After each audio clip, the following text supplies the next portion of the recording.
je me suis souvent demandé pourquoi j'étais devenu un écrivain.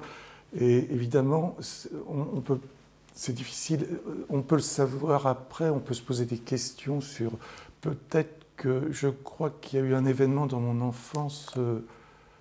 Maintenant, rétrospectivement, c'est que le premier, on m'avait donné un livre, c'était un livre de Fenimore Cooper qui s'appelait Le Dernier des Mohicans, mais j'étais trop jeune pour le lire parce que je devais avoir 6 ans.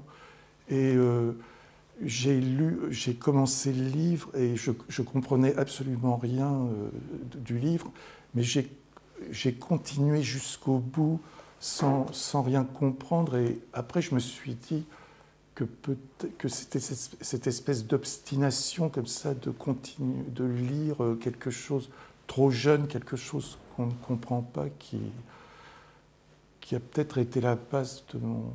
Et puis alors après, quand j'étais adolescent, évidemment, j'ai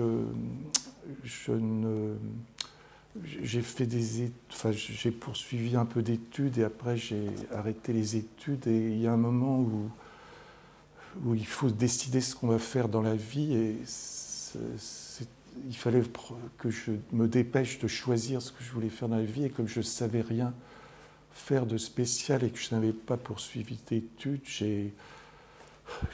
j'ai commencé à écrire. Je me suis jeté à l'eau comme ça sans savoir très bien.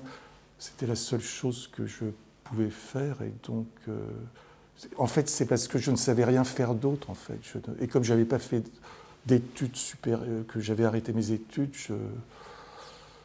j'ai vaguement essayé de m'inscrire à la faculté de médecine, mais ils n'ont pas voulu parce que je n'avais pas passé un examen scientifique. Et donc, là, il fallait que je fasse quelque chose. Et c'était à peu près la seule chose que...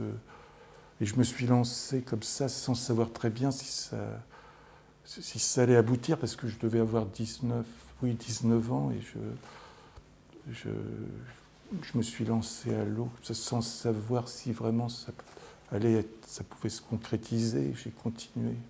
Un peu comme quand j'avais lu, quand j'étais petit, que j'avais continué le livre, j'ai continué à écrire jour après jour mon premier livre. Puis après, ça a fait comme une boule de neige. Après,